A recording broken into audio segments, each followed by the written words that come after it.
Not a crisis. This is a betrayal. The gold machine of 2023, 1 micron precision, is being sold for scrap. The brutal truth? The unbreakable iron rice bowl of 12,000 Dongguan workers just shattered overnight. A top 10 global corporation has gone bankrupt. Over 200 state-of-the-art Yingtao CNC machines with less than 3,000 running hours that should have lasted another 20 years are now sitting idle. At the same time, the world is silently withdrawing from China.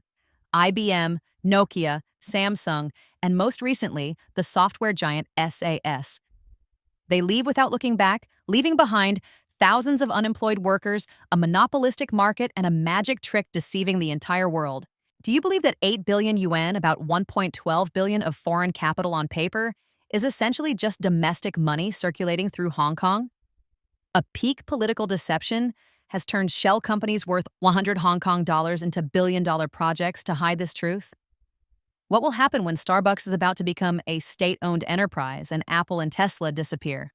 This is not economic news. This is a verdict on the collapse of a commercial civilization. Watch now to find out who will be the final one to pay the price when all foreign businesses finally leave. Premium 2023 machine now sold for scrap. The iron rice bowl shattered in one night. We are bankrupt. Truly bankrupt. Yet in Zhangjiagang, Jiangsu, someone just acquired another foreign-funded company, as if collecting still warm corpses.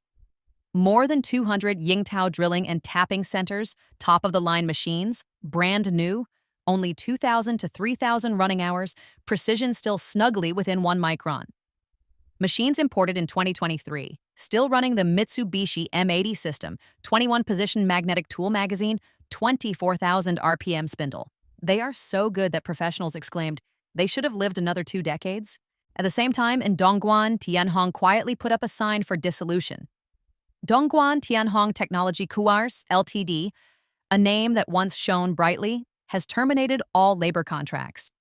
An enterprise of thousands, a darling of a Canadian conglomerate, once ranked in the world's top 10, in its heyday occupying over 33 acres of land, employing 12,000 people, a main supplier for Dell, with benefits so good it was called a true iron rice bowl. Now only an empty shell remains in one night. The iron rice bowl shattered. IBM, Nokia, Samsung, SAS. The whole world is silently pulling out of China. The closure of foreign-funded enterprises no longer surprises anyone. IBM quietly shut down its development center in China early this year. Discover, the American payment giant, laid off its entire Shanghai office. Vishay, the global semiconductor behemoth, has scheduled the shutdown of its diode packaging factory in Shanghai by late 2026. Nokia and Samsung vanished from Dongguan long ago. Now it's SAS's turn, after 25 years of being deeply rooted, to fully withdraw its troops. They cut 400 employees with a generous N+2 package, paying salaries until the end of the year, plus year-end bonuses. Their software was once the second window in the hearts of major banks, insurance groups, and state-owned giants like Baowu. Irreplaceable. Yet they still left. While real foreign capital is retreating from the mainland in droves, official data paints a strangely beautiful picture. The Ministry of Commerce joyfully announced that foreign investment is recovering. By the end of September 2025, there were nearly 49,000 new foreign-funded enterprises, an increase of 16.2% year-on-year. Sounds impressive. However, the actual money flowing in was only 574 billion yuan, approximately 81 billion, a decrease of 10.4%. More enterprises, less money. The registration threshold has been lowered to a pathetic level. A few tens of thousands of yuan is enough to establish a foreign-funded company. Analysts sigh, this is not a new capital flow, it's just the final adjustments before leaving or a numbers dressing game.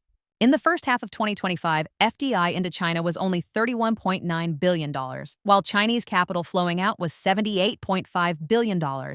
Net flow, negative $46.6 billion, and a non-trivial portion of the so-called foreign capital is, in reality, the domestic capital in disguise, circling through Hong Kong, through the Virgin Islands, and returning as if from the sky.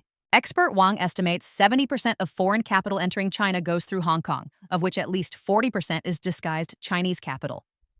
Peeling off that layer of makeup, the true picture is much more dire. 8 billion foreign capital is just Chinese money circulating through Hong Kong, a peak political magic trick. These pretenses don't only exist on paper. Remember Zhu Xiao, the Jiangsu businesswoman who once worked at the Lian Yonggang Procuratorate? She understood too well how the system operates. When real capital dried up, she turned creating foreign capital targets into a lucrative business. The classic method: set up shell companies in Hong Kong, UK, domestic money is transferred out, then immediately transferred back in under the name of FDI. The money never left the border, but the report showed a billion-dollar project had successfully landed. For every million USD circulated, she pocketed tens of thousands of yuan in commission. In 2 years, 15 billion was circulated back and forth, equivalent to nearly 8 billion yuan, roughly 113 billion of foreign capital on paper. Her clients spanned Shandong, Jiangsu, Hunan, Henan, including both state-owned and private enterprises. They needed the foreign capital label to easily acquire land, secure loans, and win bids. This is no longer individual fraud, but a complete system of collusion. Zhu Xiao was just the captured driver. The real motive lies in the attractive political figures. Another vivid illustration: Wulong Education Zone, Yinnan County, Shandong. In 2020, the whole county boomed with the launch of a 1.2 billion yuan project, with resounding slogans like "Education leads the county," "Foreign capital takes the lead." The press hailed it, and leaders constantly came for inspections. The investor was Shandong Hongjiang Company, but 95% of the shares belonged to a Hong Kong company named Jiamu International. Sounds very international. In reality, Jiamu had only 100 Hong Kong dollars of registered capital, no employees, and no operating history. With the tacit complicity of local authorities, this shell company easily acquired land, received subsidies, and was labeled a model foreign capital project. The construction site was once lively with flags and machinery running day and night. Then the money ran out. Now all that remains is a concrete graveyard, rusted rebar, flooded foundations. The foreign investor did not withdraw capital because there was none to begin from the start. By mid-2025, Hongxiang was mired in lawsuits, contractors were unpaid, workers were owed wages, and the local financial platform shared the debt burden. The project did not die because foreign capital fled. It died because that foreign capital never existed. From Zhu Xiao's 8 billion circulation to the Wulong wreckage, the formula is always the same. Fake foreign capital fuels real political achievements. Fake prosperity covers up real corruption. Starbucks is about to become softly state-owned. Google laughs, moving from $300 billion to $1.8 trillion. While real capital quietly departs and fake capital inflates the numbers, even renowned foreign brands are being swallowed up gently. In November 2025, Starbucks sold 60% of its China operations to Boyu Capital, a fund with deep red aristocracy roots, including the grandson of Jiang Zemin. Netizens call it the wolf catching the white wolf empty-handed. Boyu used a $1.4 billion syndicated loan from Chinese banks for the takeover. Foreign capital withdraws, red capital steps in with state bank money.